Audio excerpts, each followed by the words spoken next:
Hello students, कैसे हैं आप लोग। उम्मीद कर रहा हूँ अच्छे होंगे। चलिए आज हम लोग बोर्ड रिलेटेड कुछ क्वेश्चन देख लेते हैं।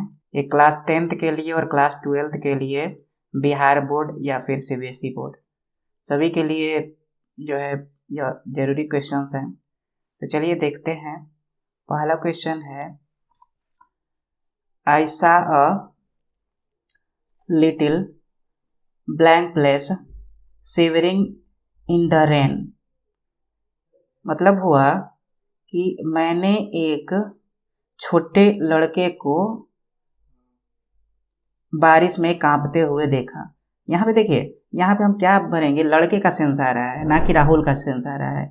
ऐसे ऐसा नहीं कहेंगे कि मैंने एक छोटे राहुल को कांपते हुए देखा, मैंने एक छोटे नेहा को कांपते हुए देखा, या मैंने एक छोटे आर्मी यानी कि सेना को कांपते हुए देखा। शिवर का मतलब होता है कांपना। तो यहाँ पे क्या भरना सही होगा, तो यहाँ पे बॉय भरना सही होगा। इसलिए हमारा आंसर क्या होगा, ए नंबर जो है बॉय वह सही होगा। आई सा a little boy shivering in the rain, यानी कि मैंने एक छोटे लड़के को बारिश में कांपते हुए देखा। तो ए नंबर आंसर हमारा सही होगा। सेकेंड नंबर देखते हैं, I expressed my deep blank place at his mother's death. Express का मतलब होता है व्यक्त करना। तो क्या मैंने उसकी माँ के निधन पर गहरा क्या व्यक्त किया, एंगर व्यक्त किया। एंगर का मतलब होता है गुस्सा, सौरो मतलब होता है दुख, मर्सी मतलब होता है दया, और क्लेमेंसी मतलब होता है, इसका मतलब भी दया होता है या फिर उदारता होता है। ठीक है, तो इसमें हम क्या भरेंगे दोस्तों, तो इसमें हम भरेंगे सौरो। ज़्यादा सुटेबल क्या है, सौरो। तो आंसर हमारा क्या होगा, बी होगा। आई expressed my deep sorrow, sorrow मतलब दुख, एट हिज मदर्स डेथ, यानी कि मैंने उसकी माँ के निधन पर या मृत्यु पर गहरा दुख व्यक्त किया। तो सेकेंड नंबर का आंसर हो गया। थर्ड नंबर देखते हैं, blank place was a great king who would always be remembered by the people of our country. यानी कि इसमें बताया गया है, उस राज्य का नाम बताना है, उस महान राजा का नाम बताना है जिसको लोग जो है हमेशा याद करते रहेंगे। इसमें से कौन है, तो सीता तो राजा है नहीं, मान के चलिए रानी रहता तो देखा जा सकता था, तो सीता तो आंसर नहीं होगा। अकबर हो सकता है, राजपुताज नहीं होगा, और सोल्जर भी नहीं होगा, यानी कि करेक्ट आंसर हमारा क्या होगा, अकबर होगा। तो बी नंबर हमारा आंसर हुआ। Akbar was a great king who would always be remembered by the people of our country. इसका हिंदी होगा कि अकबर एक महान राजा थे जिन्हें हमारे देश के लोग हमेशा याद करते रहेंगे। तो थर्ड नंबर तक कंप्लीट हुआ। फोर्थ नंबर देखते हैं, अ blank place of players was cheering on the playground. अब इसमें भरना है कि प्लेयर्स के लिए क्या लगाएंगे, टीम लगाएंगे कि पेयर लगाएंगे कि बंडल लगाएंगे कि पैक लगाएंगे। तो ज़्यादा सुटेबल क्या होगा स्टूडेंट, तो ज़्यादा सुटेबल होगा टीम, और टीम ऑफ प्लेयर्स, जैसे क्रिकेट टीम प्लेयर्स होते हैं, या फिर हॉकी टीम होती है, या फिर और भी जो है वो टीम होती है, उसके प्लेयर्स होते हैं। तो इसी प्रकार जो है इसमें भी क्या आंसर होगा, तो टीम ही होगा। ज़्यादा सुटेबल क्या है, टीम का मतलब होता है दल, यानी कि फोर्थ नंबर का आंसर होगा ए। 5 नंबर देखते हैं, अ blank place of parrots flu high in the sky. इसमें पैरट के लिए क्या लिखेंगे, बंच लिखेंगे कि फ्लॉक लिखेंगे कि हर्ड लिखेंगे कि नॉन ऑफ दीज होगा। तो देखिए बंच मतलब होता है गुच्छा, ठीक है, जैसे चाबियों का गुच्छा, अंगूर का गुच्छा, इसके लिए हम लोग बंच लगाते हैं। पैरट के लिए बंच लगाना सही नहीं है, ठीक है। और फ्लॉक जो होता है वह झुंड होता है, ठीक ना। तो और हर्ड का मतलब होता है, यह भी झुंड ही होता है, लेकिन यह पशुओं के झुंड के लिए ज़्यादातर हम लोग यूज़ करते हैं। तो ज़्यादा इसमें सूटेबल क्या होगा, फ्लॉक होगा, ठीक है। ना ही बंच होगा और ना ही हर्ड होगा, बल्कि क्या आंसर होगा, flock. A flock of parrots flew high in the sky, मतलब इसका हिंदी हो गया कि तोतों का झुंड आसमान में ऊंचा उड़ गया, ठीक ना।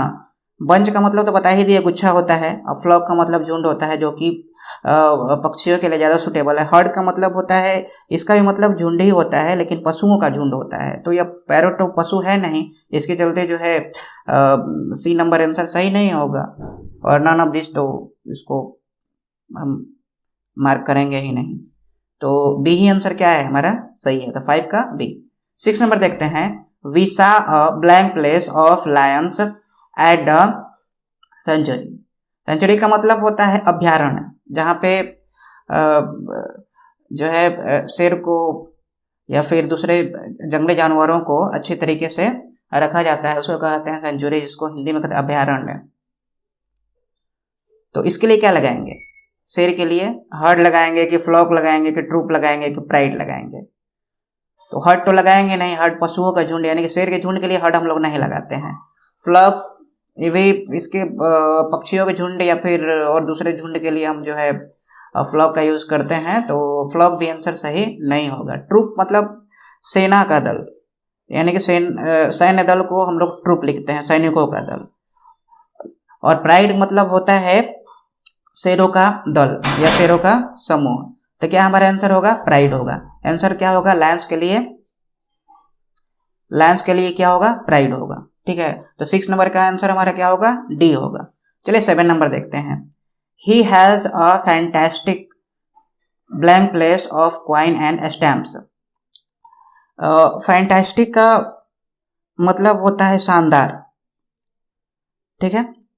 तो he has a fantastic blank place of coin and stamps. यहाँ पे कॉइन्स होना चाहिए, यस कर देते हैं, कॉइन्स एंड स्टैम्प्स। तो क्या होगा, पैकेज होगा कि कलेक्शन होगा कि बास्केट होगा कि ग्रुप होगा। तो ज़्यादा यहाँ पे सुटेबल है collection. He has a fantastic collection, यानी कि बी नंबर आंसर है, बी नंबर आंसर सही होगा, ठीक है ना। पैकेज तो होगा नहीं, ठीक है। तो पैकेज इसलिए नहीं होगा, पैकेज का मतलब होता है गट्ठर, और कलेक्शन का मतलब होता है संग्रह, ठीक है। और बास्केट का मतलब होता है टोकरी या फिर डलिया, ग्रुप का मतलब होता है समूह, यानी कि आंसर हमारा कलेक्शन ही होगा। इसका हिंदी अगर कहें तो होगा कि उसके पास सिक्कों और टिकटों का शानदार संग्रह है। कलेक्शन का मतलब संग्रह। तो 7 का आंसर हमारा बी होगा। 8 नंबर देखते हैं। I sent a blank place of fruits for my sister. इसमें क्या होगा, फ्रूट्स के लिए क्या लगेगा, बकेट लगेगा कि बास्केट लगेगा कि ड्रम लगेगा कि नन ऑफ दिस लगेगा। तो देखिए, मैंने अपनी बहन के लिए फलों की क्या भेजी, बकेट मतलब होता है बाल्टी भेजी कि टोकरी भेजी या फिर ड्रम भेजी, ड्रम या फिर कह सकते हैं डिब्बा भी कह सकते हैं, नन ऑफ दिस। तो आंसर ज़्यादा सुटेबल क्या है, तो होगा बास्केट। क्या आंसर होगा, बास्केट। बास्केट मतलब टोकरी या फिर डलिया। तो फलों की टोकरी होती है, फलों का ड्रम नहीं होता है, फलों का बकेट नहीं होता, बाल्टी नहीं होता है। तो फलों की क्या होगी, टोकरी, यानी कि बास्केट। यानी कि 8 का आंसर क्या होगा, बी होगा। 9 नंबर देखते हैं। I am unable to locate my new blank place of school shoes. इसमें क्या होगा, कूप का मतलब होता है कंघी, पेयर का मतलब होता है जोड़ा, सेट, और फ्लाइट, ठीक है। फ्लाइट मतलब होता है पक्षी समूह। तो मैं जो है अपनी स्कूल के नई, अब आपको भरना है कुम होगा कि पेयर होगा, तो ज़्यादा सूटेबल क्या है, पेयर ऑफ शूज होता है। तो क्या होगा आंसर, पेयर। यानी कि मैं अपने स्कूल की नई जोड़ी जूतों का पता लगाने में असमर्थ हूँ। यानी कि लोकेट का मतलब क्या होता है, पता लगाना। लोकेट का मतलब क्या होता है, पता लगाना। कुम मतलब होता है कंघी, ठीक है। तो 9 नंबर तक कंप्लीट हुआ। 10 नंबर देखते हैं। 10 नंबर है, what was his blank place react to your decision to quit studies. ठीक है, तो इसमें देखिए यहाँ पे रिएक्ट है, रिएक्ट जो है वर्ब की तरह यहाँ पे काम कर रहा है। तो इसका हमको क्या करना होगा, इसका हमको नाउन बनाना होगा। तो रिएक्ट का मतलब होता है प्रतिक्रिया व्यक्त करना, प्रतिक्रिया करना, और इसका हमको क्या बनाना होगा, नाउन बनाना होगा, क्योंकि हमको यहाँ पे नाउन ही भरना है। तो रिएक्ट का नाउन क्या होगा, रिएक्टिंग होगा, नहीं, ये तो वर्ब फॉर्म है। ठीक है, और रिएक्शन होगा, रिएक्ट भी नहीं होगा, रिएक्ट का तो बहु ऐसे ही लिख दिया है यहाँ पे, नन ऑफ दिस। तो क्या होगा, व्हाट वाज हिज रिएक्शन, तो आंसर क्या होगा हमारा, reaction, B number. What was his reaction to your decision to quit studies. ठीक है, बी नंबर आंसर होगा इसका। 11 नंबर देखते हैं। I have no object to you going for a movie but the time is a concern. तो देखिए यहाँ पे ऑब्जेक्ट है, ऑब्जेक्ट का हमको चुनना है इसका नाउन। ऑब्जेक्ट से कौन सा नाउन बनता है, तो ऑब्जेक्ट से बनता है ऑब्जेक्शन। ऑप्शन कौन सा होगा हमारा, सी नंबर होगा। ऑब्जेक्ट से क्या बनता है, ऑब्जेक्शन। ऑब्जेक्ट का मतलब होता है आपत्ति करना, ऑब्जेक्शन का मतलब होता है आपत्ति। ठीक है, 12 नंबर देखते हैं। You need a lot of blank place concentrate when you are studying. तो कॉन्सेंट्रेट है, कॉन्सेंट्रेट जो है वर्ब है, तो कॉन्सेंट्रेट का नाउन क्या होगा, कॉन्सेंट्रेट से क्या नाउन बन सकता है, तो बन सकता है कंसंट्रेशन। क्या बन सकता है, कंसंट्रेशन। तो देखते हैं कंसंट्रेशन कहाँ पे है, तो 12 नंबर का जो है ए नंबर देखिए, कंसंट्रेशन यहाँ पे है, तो आंसर हमारा कौन सा होगा, ए हो जाएगा, concentration. You need a lot of concentration. Concentrate का मतलब होता है ध्यान देना, और कंसंट्रेट का मतलब होता है ध्यान। नाउन का फॉर्म में हो गया, कंसंट्रेट वर्ब का फॉर्म में है। तो आगे बढ़ते हैं 13 नंबर में। On a family holiday my wife just loves going window. Smashing होगा कि शॉपिंग होगा कि क्लीनिंग होगा कि ग्रेजिंग होगा। देखिए कुछ इस तरह के कुछ वर्ड्स जो होते हैं जिसके साथ वो फिक्स ही होते हैं, कुछ वर्ड जो होते हैं, कुछ वर्ड के साथ फिक्स ही होते हैं, फिक्स होते हैं। तो विंडो के साथ इसमें शॉपिंग जो है वह फिक्स है। ठीक है ना, कुछ फ्रेश टाइप के होते हैं, कुछ वर्ड जो होते हैं फ्रेश टाइप के। तो यहाँ पे क्या होगा, विंडो शॉपिंग। तो विंडो शॉपिंग का हिंदी होता है प्रदर्शनी देखना। तो आंसर क्या होगा, विंडो शॉपिंग। विंडो के साथ शॉपिंग आता ही है, स्मैशिंग नहीं आता है, ना ही क्लीनिंग आता है, ना ही गेजिंग आता है। शॉपिंग होगा हमारा आंसर, बी नंबर हो गया। 14 नंबर देखें। The little child would have ड्रॉन्ड but for the lifeguard who came in at the blank place of time. तो देखिए रिंग ऑफ टाइम होगा कि राइट ऑफ टाइम होगा कि निक ऑफ टाइम होगा कि नन ऑफ दिस होगा। तो इसमें आंसर होगा निक ऑफ टाइम, यानी कि आंसर कौन सा होगा, सी होगा। क्यों, ये भी सेम वैसे ही है, जैसे 13 नंबर है वैसे ही 14 नंबर भी है, क्योंकि यह भी एक फ्रेश टाइप के जैसा ही है। Nick of time, nick of time का मतलब होता है एन मौके पर, एन मौके पर, एन समय पर, एकदम बिल्कुल सही समय पर, इसका हिंदी यही होता है। ठीक है, तो इसमें क्या आंसर होगा, निक ऑफ टाइम, यानी कि आंसर निक होगा। 15 नंबर में देखते हैं। He was blank place on time, he is always very punctual. He was क्या होगा, स्पॉट ऑन टाइम होगा कि वेल ऑन टाइम होगा, एग्जैक्ट ऑन टाइम होगा कि नॉन ऑफ दिस। तो इसमें स्पॉट ऑन टाइम होगा। यह भी कुछ उसी है, 14 के जैसा ही है, spot on time. Spot on time का मतलब होता है समय पर बिल्कुल हाजिर हो जाना, यानी कि एकदम बिल्कुल उसी समय और उसी समय उसी स्थान पर। ठीक ना, तो स्पॉट ऑफ टाइम को हिंदी में कहते हैं, हिंदी में इसका अर्थ होता है समय पर हाजिर। इसमें स्पॉट होगा, स्पॉट ऑन टाइम होता है, वेल ऑन टाइम नहीं होता है, नहीं एग्जैक्ट ऑन टाइम होता है, बल्कि स्पॉट ऑन टाइम होता है, इसलिए आंसर हमारा क्या होगा, स्पॉट। 60 नंबर देखते हैं। I will do this job as it is right up my, road होगा कि स्ट्रीट होगा कि वे होगा कि नॉन ऑफ दीज होगा। इसमें देखिए, इसमें ना ही रोड होगा और ना ही स्ट्रीट होगा, बल्कि क्या होगा, वे का मतलब भी रास्ता होता है, लेकिन यहाँ पे सेंस जो है रास्ते का नहीं है, वे का मतलब यहाँ तरीके का सेंस है। यानी कि मैं यह काम, आई विल डू दिस जॉब, मैं यह जॉब या मैं यह काम करूंगा, एज का मतलब होगा यहाँ पे क्योंकि, यहाँ कंजंक्शन की तरह यूज किया गया है as. It is right up मतलब यह सही है, माई वे मतलब मेरे शैली के अनुसार, मतलब मेरी शैली के आधार पर ये क्या है तो सही है, या मेरे तरीके के आधार पर क्या है सही है। यानी कि यहाँ पे आंसर जो होगा वे होगा, वे का मतलब होगा तरीका या फिर शैली, ना ही रोड आंसर होगा ना ही स्ट्रीट होगा, आंसर क्या होगा, वे होगा। 17 नंबर में देखते हैं। He was made a major blank place of that simple problem, इसमें आंसर होगा हमारा टास्क होगा, ठीक है। He was made a major task, major job सही नहीं लग रहा है, ना ही मेजर प्रोजेक्ट होगा, ठीक ना।